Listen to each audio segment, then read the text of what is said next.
नमः श्रीवर्धमानाय निर्धूतकलिलात्मने शालोकानां त्रिलोकानां यद्विद्यादर्पणायते। रत्नकंडक श्रावकाचार्य परम मांगलिक ग्रंथ है। आचार्य समंत भट्ट स्वामी द्वारा यह दूसरी तीसरी शताब्दी में लिखा गया है। इसमें 150 श्लोक हैं, संस्कृत भाषा में हैं।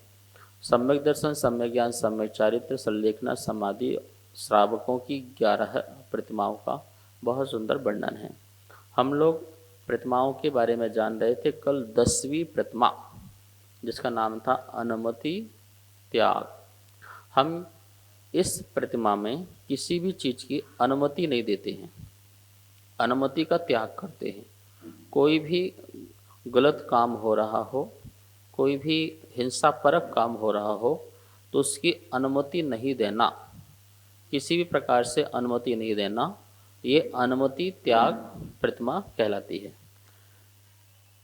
परिग्रह के बारे में, आरंभ के बारे में, संसार के किसी भी प्रकार के कार्य में अनुमति को नहीं देने का नाम जो है वो अनुमति त्याग प्रतिमा कहलाती है।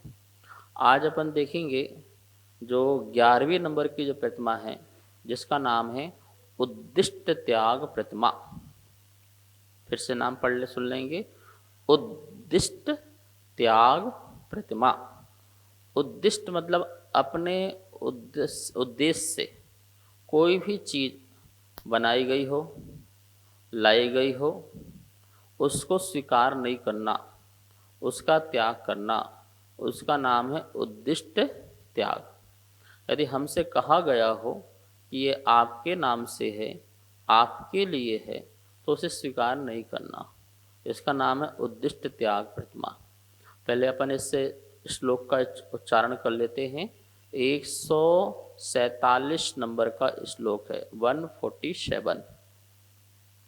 गृहीतो मुनि वन मित्वा। गृहीतो मुनि वन मित्वा। गुरूपकंठे गुरूपकंठे व्रतानि परिगृह्य परिगृह्य भक्ष्यासनस् तपस्यन् भक्ष्यासनस् तपस्यन् नुत्कृष्टस्य चेलखंडधरा चेलखंडधरा। गृहीतो मुनिवनमित्वा गुरूपकंठे व्रतानि परिगृह्य भक्ष्यासनस्तपस्यन् नुत्कृष्टश्चेलखंडधरा। एक एक शब्द का अर्थ देखते हैं। जो गृहीतो घर से, मुनि वनम मुनियों के वन को, इत्वा जाकर, गुरूपकंठे गुरु के पास, व्रतानि परिगृह्य व्रत ग्रहण कर, भक्ष्यासनः भिक्षा भोजन करता हुआ, तपस्यन तपस्रण करता है, चेलखंडधरा तथा एक वस्त्र खंड को धारण करता है, वह उत्कृष्ट श्रावक कथते कहलाता है। यहाँ पर 10 प्रतिमा हो चुकी थी। अब 11 प्रतिमा में कह रहे हैं कि 11वीं प्रतिमा में आप घर में नहीं रह सकते हो। 11वीं वाली प्रतिमा को तो लेते ही आपको घर छोड़ना ही पड़ेगा, मतलब जब लोगे तभी घर छूट जाएगा। मुनिवनम, पहली बात, कहाँ पर रहेगा वो? मुनि वनम, मुनि के वन में। मुनि का वन, मुनियों का कोई वन होता है क्या? मुनि का वन मतलब जहाँ जिस स्थान पर मुनि रहते हैं वही मुनि का वन है, वही मुनि का स्थान है। तो ऐसे मुनियों का स्थान क्या है? क्या है मुनियों का स्थान? छोड़ा हुआ धर्मशाला किसी ने छोड़ रखी हो, किसी ने महल छोड़ रखा हो, किसी ने किला छोड़ रखा हो, गिरी गंदर, गुफाएं, वन, जंगल, ये सब, ये क्या है? ये जो हैं मुनि के वन हैं, मुनि बनने के स्थान हैं। ऐसे मुनियों के वन को इत्वा जा करके गुरूप कंठे, गुरूप कंठे, गुरु उपकंठे, गुरु के नजदीक, गुरु के समीप, गुरु के पास, व्रतानि परिगृह, व्रतानि परिगृह, चारों तरफ से पूर्ण रूप से गृह ग्रहण कर, किसको ग्रहण कर? व्रतानि, व्रतों को ग्रहण कर, व्रत को ग्रहण करके। एक तो मुनि के वन, जहाँ मुनि रहते हैं वहाँ रहना है आपको, पहली बात कहा। और व्रत भी किससे ग्रहण करना है? स्वयं से व्रत ग्रहण नहीं करना है, स्वयं से व्रतों को नहीं लेना है।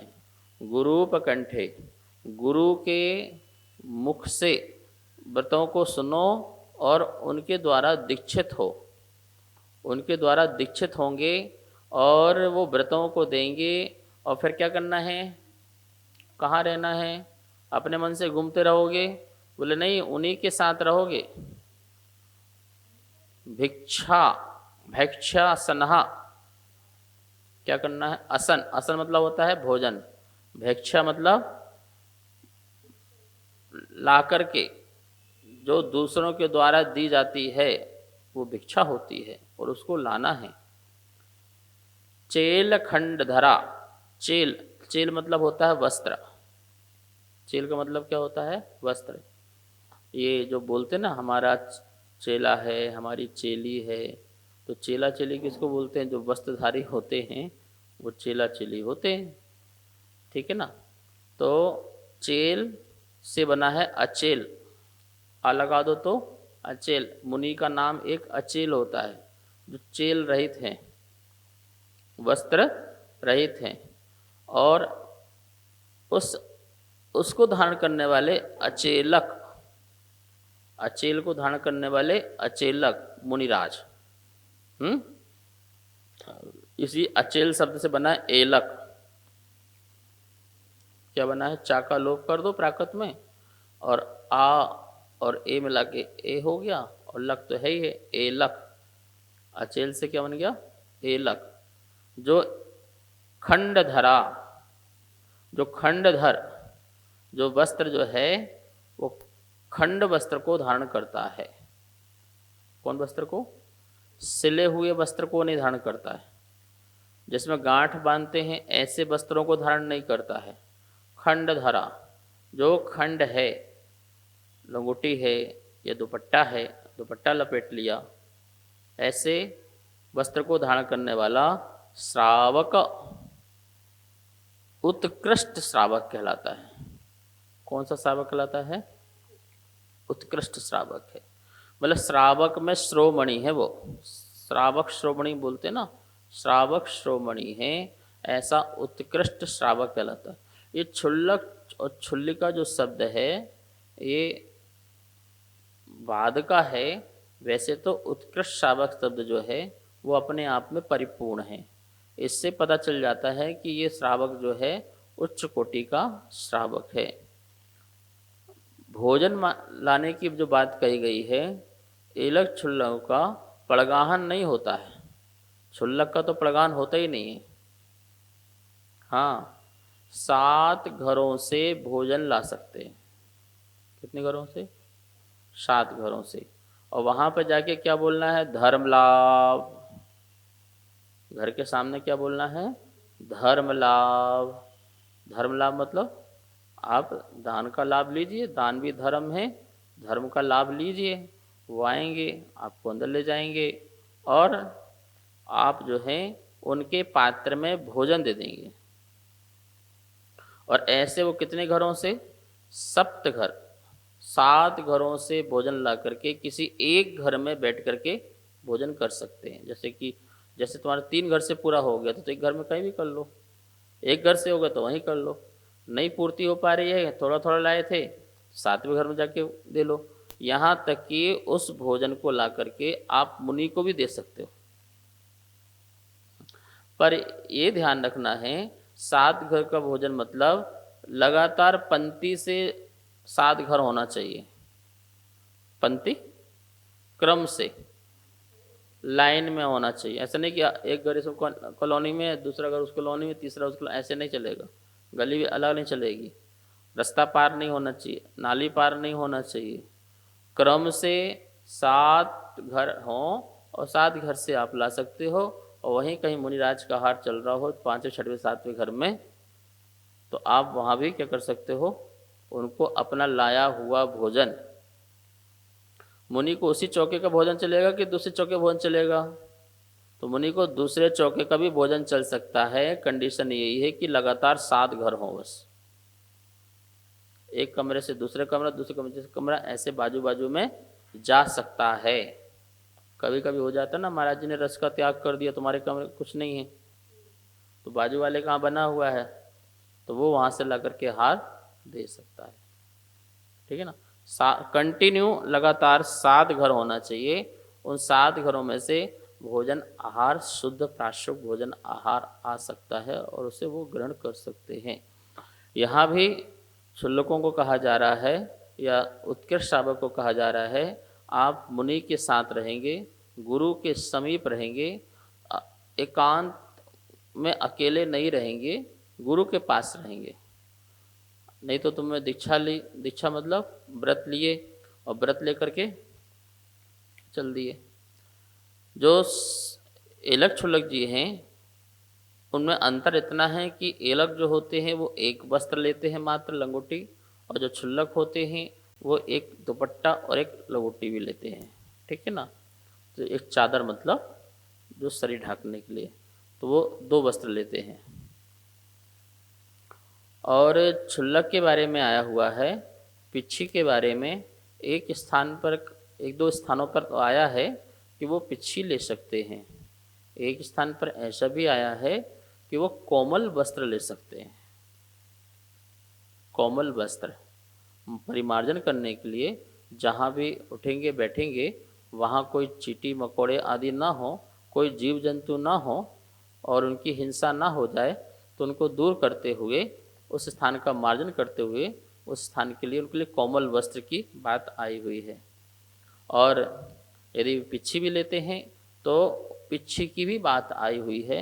दोनों ही प्रमाण हमें पढ़ने को मिलते हैं, दोनों में कोई बाधा नहीं है, दुविधा नहीं होना चाहिए श्रावक के मन में। ठीक है ना। और पिच्छी लेने का मतलब ये ना समझ लें कि वो एक बहुत बड़े साधु मुनि बन गए हैं तो आचार उपाध्याय साधु की अवहेलना करें, अपने आप को बड़ा मानने लगें। जैसे वर्तमान में कुछ हैं ऐसे कि वो अपने आप को ऐसे श्रेष्ठ मानते हैं कि हमसे बड़ा कोई है ही नहीं है। ठीक है ना।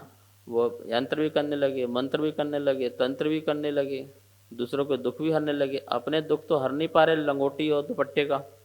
ठीक है, वो कितना बड़ा दुख है, वही उतारे तो मुनि बने, लेकिन अब दूसरों के चक्करों में फंस जाते हैं। नहीं, आप श्रावक हो, श्रावक ही कहलाओगे। 5वें गुण स्थानवर्ती जो भी हैं, उत्कृष्ट वो श्रावक ही कहलाते हैं। जिनका 5म गुण स्थान होता है, मुनिराज ही हैं जिनका 6ठम गुण स्थान प्रारंभ होता है, ऊपर 7वां। लेकिन कोई भी वस्त्रधारियों का 6वां गुण स्थान नहीं होता है। जो भी वस्त्रधारी हैं, चाहे माता जी हों, चाहे एलक जी हों, चाहे क्षुल्लक जी हों, चाहे 1-2 प्रतिमाधारी हों, इन सब का 5म गुण स्थान कहलाता है। 6वां गुण स्थान कहीं भी नहीं बनता है। इनकी प्रत्याख्यान जो कषाय है, उस कषाय का उदय चलता है। तो 11वीं वाला प्रतिमा वाला घर में नहीं रह सकता है। वो सोचे कि मैं 11 प्रतिमा ले लूँ, घर में रहूँ, तो नहीं, क्योंकि उद्दिष्ट का त्याग होना पे। किसका त्याग होना है? उद्दिष्ट का। और वो भोजन सप्त घर से क्यों मांग के लाता है? क्योंकि उसके उद्देश्य से भोजन नहीं बना। यदि एक घर में भोजन बनेगा तो उसके निमित्त से बन जाएगा कि भैया क्षुल्लक जी आए हैं, श्रावक जी आए हैं, इनको भोजन देना है, आप आइए। वो किसी भी घर में जा सकते हैं। तो उद्दिष्ट का क्या हो जाएगा? उनका त्याग हो जाएगा। तो फिर क्या एक चौका लगे और मुनिराज आहार ग्रहण करते हैं तो क्या उनको उद्दिष्ट का दोष लगता है क्या? नहीं लगता। उद्दिष्ट का तब लगता है जब श्रावक आके आपसे कहे कि गुरुजी हमने चौका लगाया है, कल आपको आना है, जरूर आना है, हमने आपके उद्देश्य से ये बनाया है, आपको ग्रहण करना है। तो इस प्रकार से यदि कोई कहता है, बोलता है और ग्रहण करते हैं तो फिर उद्दिष्ट का दोष लगता है। अब चंदन वाला अकेले पड़क गए वहाँ भगवान महामुनिराज और उनका आहार हो गया। यद्यपि उस समय बहुत भी चौके लगे होंगे लेकिन चंदन वाला से ही पड़ेंगे। ऐसे ही आप मुनिराज आए और आप शुद्ध भोजन करते थे और आपने प्रेक्षा ग्रहण कर ली, द्वार प्रेक्षा कर ली, प्रगान कर लिया और आहार दे लिया, तो क्या आपको दोष लग जाएगा? नहीं, आपका अतिथि संविभाग व्रत है जिसके अंतर्गत अतिथियों को आहार दान देना आपका परम कर्तव्य है, ऐसा आपने नियम लिया था। ठीक है, तो ये यहाँ पर जो श्लोक में बात कही गई है, 2-3 बातें कही गई हैं। एक तो ये घर छोड़ देगा, 11 प्रतिमाधारी जो व्यक्ति होगा वो घर छोड़ेगा तभी इसकी 11 प्रतिमा बनेगी। दूसरा, कहाँ रहना है? तो मुनिवन, मुनि के वन में रहना है, जहाँ मुनिगण रहते हैं वहीं पर रहना है। किससे व्रत ग्रहण करना है? गुरूपकंठे, गुरु के समीप जाकर के जो व्रतों को ग्रहण करना है। कैसे आहार करना है? भैक्ष्यासनस, भैक्ष्य आसन, असन मांग करके, मांग के मतलब ला करके, धर्म लाभ ऐसा बोल करके असन भोजन आदि को लाना है। इस प्रकार से तपस्रण करता है, भिक्षा भोजन करता हुआ तपस्यन, तपस्या करता है। उत्कृष्टहा, वह उत्कृष्ट है। कौन उत्कृष्ट है? किसका वर्णन चल रहा है? श्रावक का। तो वह श्रावक जो है उत्कृष्ट श्रावक कहलाता है, जो चेल खंड धरा, जो क्या करता है? एक खंड वस्त्र को जो है ग्रहण करके अपनी साधना किया करता है। जिसे मुनिराजों के साथ रह करके स्वाध्याय, अध्ययन, लेखन, पढ़ाई, तपस्या, साधना, आराधना, ये सब जो है उनके साथ रह करके जीव जो है सीख जाता है और आगे अपने मोक्ष मार्ग को प्रशस्त किया करता है। इस प्रकार से यहाँ पर जो 11 प्रतिमाओं का जो स्वरूप था आज संपन्न होता है। शेष विषय कर लेंगे। जावाणी के ज्ञान से सुजे लोकालो, शोवाणी मस्तक धरो सदा देत हो धो। हे जिनवाणी भारती तोह जपो दिन दिन, जो तेरी शरणा धरे शो पावे सुख चैन। सबको बहुत बहुत मंगल आशा। कार्यक्रम पाठशाला के पुण्यार्जक थे श्री दिगंबर जैन मंदिर, लोधी कॉलोनी, दिल्ली।